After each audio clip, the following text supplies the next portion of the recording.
Greetings, ladies and gentlemen, and welcome to this latest edition of Tales from Outer Space, where I take stories from across the internet and read them for your entertainment. This particular story is called The Borders, written by Semi Loki. The setting sun's dying rays cast the forest canopy in a crimson and gold light as Nathan Grissom half stumbled and half sidled down the rocky slope of the trail that plunged into the depths of the forest. He swore under his breath as he staggered into the twilight-lit world within the forest. Yet he barely paused for breath before he began quick marching up the trail that led back towards his cabin.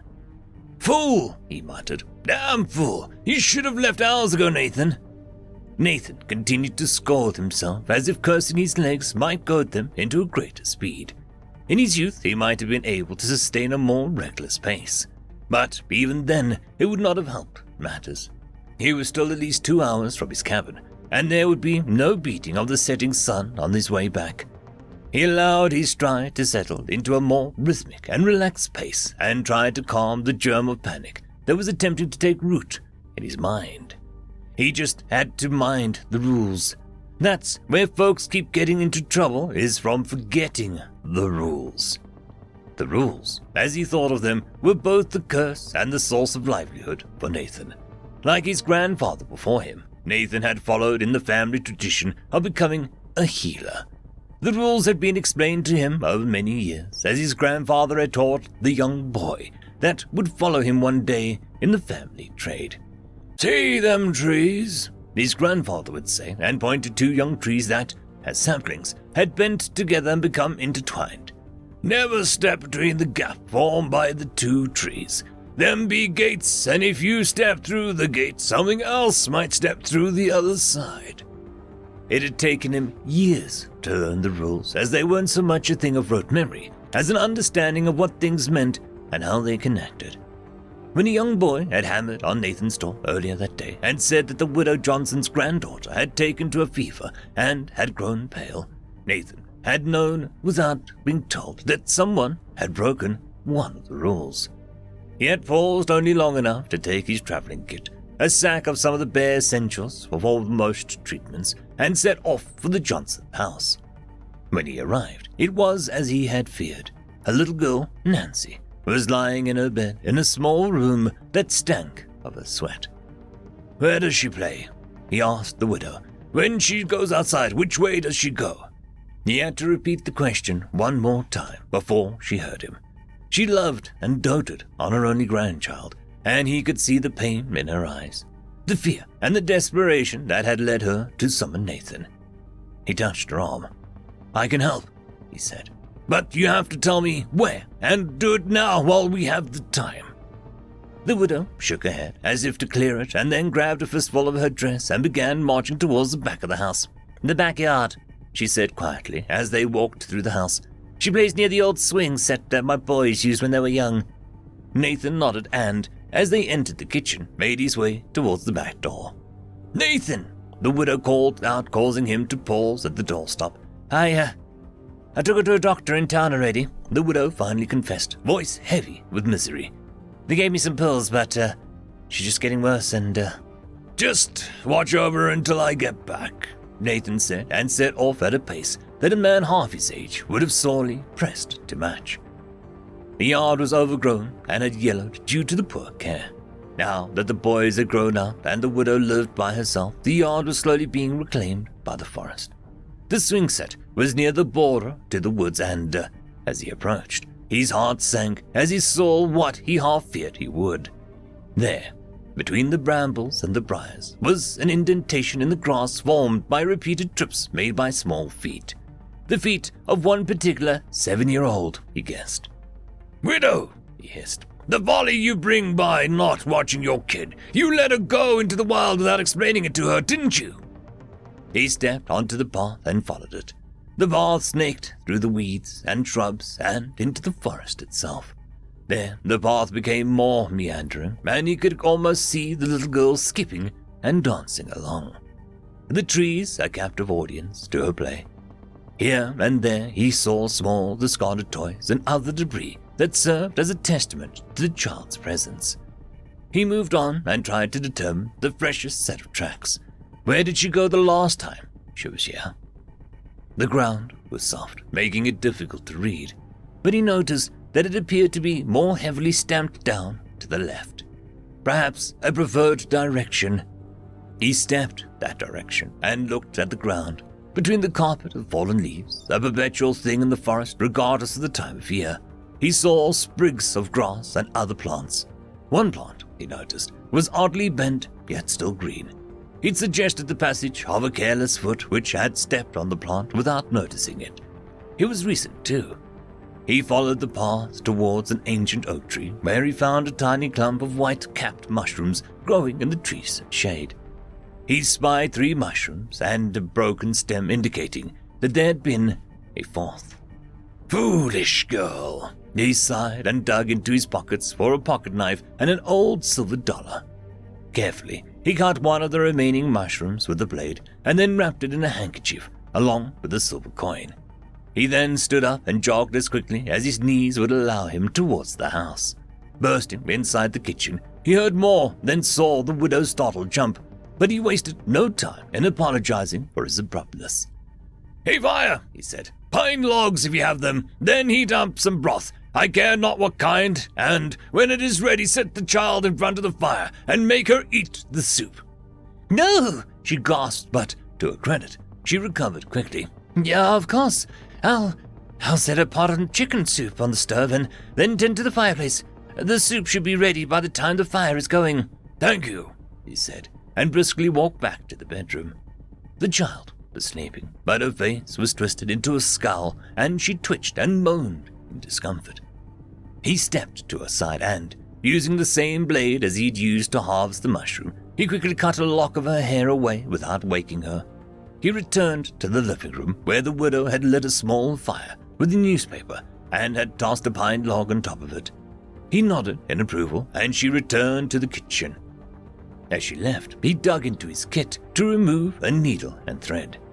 He tied the lock of hair together and then sewed the mushroom to the lock, binding them together. The child, he knew, was suffering a sickness of the spirit as well as of the body.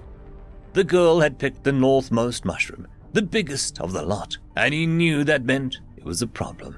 However, he had captured one of its kin, and at one time those mushrooms had been connected, much as their hair had been connected to the girl. He had kept the mushroom fresh by touching it with silver, the metal of moonlight, so its poison should still be locked in. He reached into his kit a final time and found a wad of paper which he used to wrap around the hair and the mushroom. Mushrooms fed off death of living things. They were predators of rot and decay and made their own venom to help with their feeding. They lived in the shade of trees, fearing the sun, but never made a home under a pine tree. Nothing would grow under a pine tree as it poisoned its soil around it. As the purifying fires ate away at the log of the poisoned tree, the enemy of the mushroom, he tossed the little packet into the flames. It ignited immediately and sent wisps of smoke up the chimney, dragging the poison with it. The girl was brought in a moment later, and the widow forced her to eat the soup per Nathan's instructions. Broth was for her health and strength. As the poison was purified and sucked out with the flames, the broth would fill the voids left behind. Heat of the flames, heat of the fever, and heat of the broth. It was all about linking these things. He sat and waited with the widow as the little girl stared into the flames and occasionally swallowing spoonfuls of soup. As she did so, Nathan held the pocket knife near the flames to burn away any traces of poison. The coin he wrapped in a handkerchief and put it away. As he watched, the little girl grew restless and asked if she could go now, as she was bored. The widow glanced at Nathan, who nodded in assent, and the girl stood up to leave. While still pale, they could both see a spark in the child's normal playfulness had returned.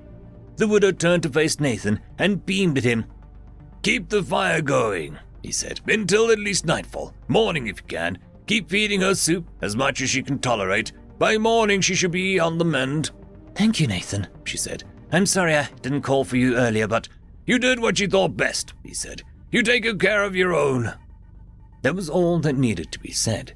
The widow had thanked him again. As was traditional, she paid him for his services with what she had that he might need. She served him dinner and gave him a pair of warm socks for the upcoming winter. With that, he had stuck around just to make sure that his work was done, and he set out. But by then, it was far too late, and the sunlight was already waning. Still, he should be safe if he remembered the rules.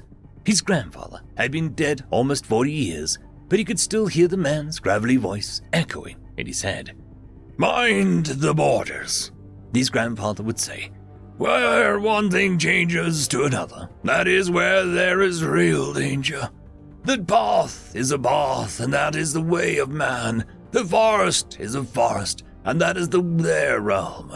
When you step off the path, you break the border and invite them to do the same." As night fell and the forest was reduced to a world of silver and shades, the path was little more than a slightly lighter shadow on the forest floor. Still, as long as his feet did not veer off, the path should offer its protection. Most spirits could not cross the path of wanderers until the hour of midnight. Midnight was another border, and a very powerful one at that. The border between yesterday and tomorrow, the gap between the night that has fallen and the morn yet to come. At that moment, he knew all boundaries were weak, and then the spirits could cross, even without invitation. He had to make it home before midnight. As he marched along, he saw ahead and to his left the patch of darkness that was slightly deeper and reflected less than the starlight than the rest of the patch. Holes could be treacherous, and he knew he dared not risk a twisted ankle out here. Keeping to the path, he stepped to his right and walked past the darkness. He glanced down for a closer look as he stepped beside it and felt his blood run cold as he realized his mistake. The dark patch was not a hole, but rather a loose stone, one with the jagged point stabbing upwards back at the stars. He felt a shiver of fear run down his spine, and blind terror poured renewed energy into his legs. He all but ran up the hill towards his cabin. As a boy, Nathan and his grandfather would often retreat from the heat of the summer days to the relative cool offered by his grandfather's cellar. His grandfather would sit there in the dim light offered by the oil lantern at his work table, a table he surrounded by a circle of salt, and show Nathan the ingredients to poultices. He'd show the ways of ginseng and the May apple. He taught him what plants were man's friends and which ones were enemies, and he would also warn the young boy about the witches. "When you see a stone in the bath that has a sharp point turned upwards," he had explained, "them be witch stones. The witches turn them up to the lame horses. When you see a witch stone, you must step to its left side and turn it over with your right hand. Do not ever step to the right, cause there ain't nothing right about witches. Witches always working widditions. Be sure you mind this, boy, cause the worst thing that you can ever invite in is a witch. Cause never far behind a witch is their master, old Scratch himself." Nathan's arthritis was his downfall, and he could not maintain the brooding pace for more than a quarter mile. He had to slow down and catch his breath before his knees gave out. He trudged onwards into the night and listened to the crickets, the cicadas, and the sounds of his own footsteps and breathing as he walked. As his breathing steadied, he became aware that his footsteps were echoing back to him from someplace nearby. Slightly out of step with his own steps was the second set of footsteps. He altered his gait slightly, and the second step continued on their original rhythm for a moment longer before matching his new gait. That wasn't an echo. Someone was out there with him.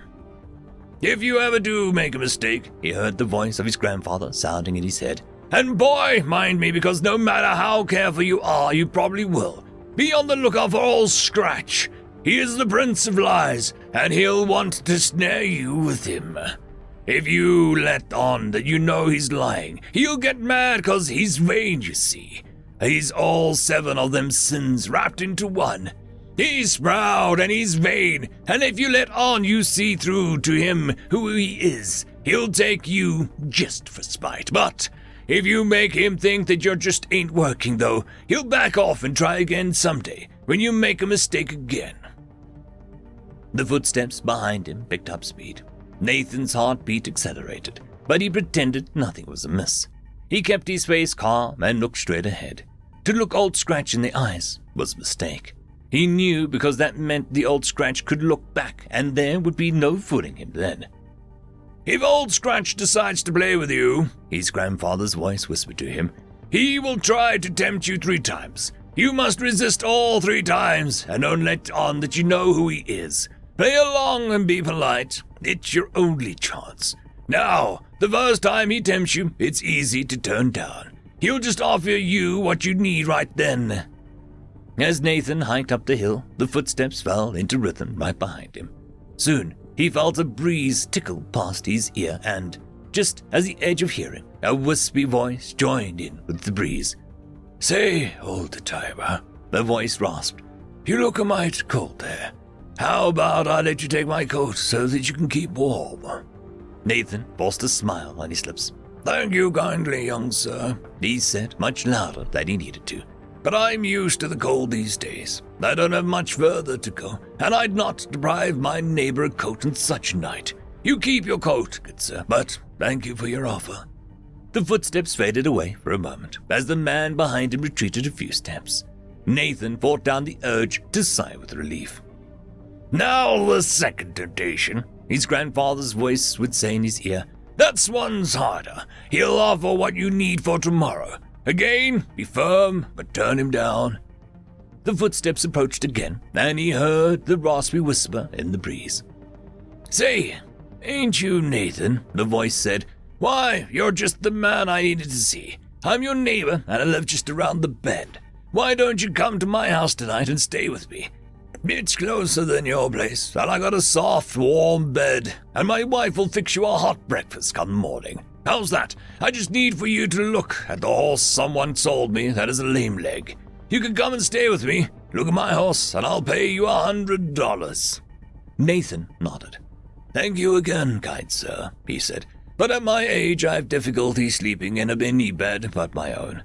Besides, horses ain't the same as people, and I just have to go up the road to my cabin first thing in the morning to get a different kit. But if you still want me to look at your horse, I'll be glad to come in the morning. Just knock on my door, and then I'll follow right along. No need to put your wife out or mess up your sheets on account of me." The voice and the footsteps faded again, and Nathan relaxed. Ahead, he could see the outline of his cabin. Once he was inside, he thought he should be safe. "Now the last temptation," he heard his grandfather's voice echo from the past. "That one is the worst of all. Old Scratch will offer you what you truly want, more than anything else. You have to turn it down, and you have to do it without letting him know that you're onto him." As the dark shape of his old cabin and its rough-hued fence grew larger in the distance, he heard the footsteps approach him for a third time, and, with them, the voice. "You're the last of your kind, ain't you, Nathan?" the voice said. "When you're gone, people are just going to be forgetting about the rules, ain't they?" "Suppose so," Nathan admitted weakly. "Such a shame," the raspy voice said. "What will the world do without the healing man?" "Move on, I suppose," Nathan said. "That's what we always do when something is gone. We move on." "But think of the girl," his voice said. "Those town doctors. That girl would be done for if it weren't for you. They would put pills in her body and don't pay no mind to the rest." "You don't know that, and neither do I," Nathan said. "Maybe they're right. The girl is still young and strong. Maybe if you give the body a chance to rest, it can pull through on its own." "Still," the voice persisted, "it may be the best for everyone if some of the old ways remained. You would surely pass along what you know. What if I could make that happen? What if I could bring your son back to you?" This time, it took all of Nathan's restraint not to wheel around to face the speaker. His heart sped up again, but this time, it was because of anger. "Now why would you want to do that?" he growled to the unseen speaker. "I know you felt empty and abandoned without him," the voice said. "And he went before his time. So young." "It ain't for me nor for you to judge when it's someone's time," Nathan said. "And why would you want to do that to a poor man who ain't never done you no harm? He's moved on. His time is done. You'd make him do that all over again? For my sake. Yes, I miss him. I miss him more every day, but That's my burden to bear, not his. Now hold on, friend, the voice said as Nathan finally found himself at his gate, a neat dividing line between his territory within and the world without. I'm just saying that some things can be forgiven. Do you really want centuries of tradition to be lost just because you're stubborn?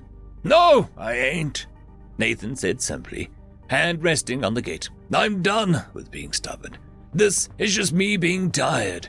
I was stubborn when my son got sick, and I gave him the best treatment I could. But he just got worse and worse. Then at last I took him down to town and asked for help. Me, Nathan Grissom. I begged them doctors to save him. They said that he had double pneumonia. They tried to save him, but by the time I brought him in, it was too late. He drowned in his own lungs. I didn't want to face it then, but the world had moved on without me. Being a stubborn old man cost me more than any man should ever have to pay. He stormed through the gate and slammed it behind him. The gate was supposed to set up a border, a threshold no spirit or witch could pass, but he was not surprised to hear the squeak of its gate opening behind him. He knew that Old Scratch was no ordinary spirit, and the battle was not yet done. Nathan, the voice said, you know, you are not fooling anyone. The debt is a debt, and I always collect mine, but I'm more patient than you might imagine. Your grandfather never mentioned that he lost, did he? I just took my time in collecting. Do you understand? Nathan's hands rested slightly on the door latch. From inside his house, he heard the chiming of a clock on the mantel. It was now midnight. Can't rightly say that I do, Nathan said. But my grandfather was always one to pay his debts, so I am sure that you collected what he owed you. Now, if you still want me to look at your horse, just knock on the door here come morning, and I'll follow you right along. As for now, have a good night, sir. With that, he fumbled for his key in the latch, flung open the door, and stepped inside. The clock had already chimed 3 notes, sounding the collapse of the borders. He slumped against the door, shutting it behind him. Breathing fast, he placed his ears to the wooden door and listened for the voice. Then, just barely, he thought he heard a faint whisper from the other side.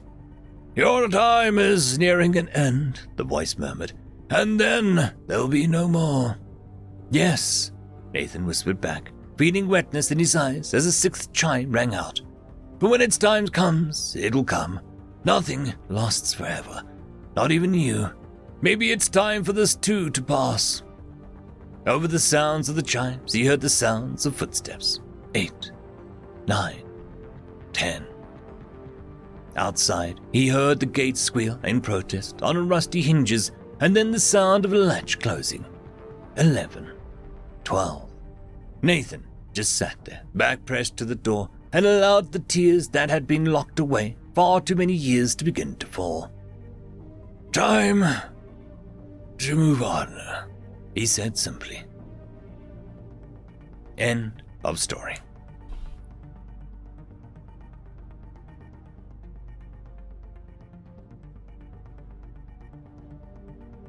I'd quickly like to thank the T5 channel members and patrons: Cam Maxwell, Casper Arnholtz, Bushmaster 177, Lord Azrakal, Ambrose Cattell, Quantum Wednesday, Trixoon WRE, and Blueberry Cat.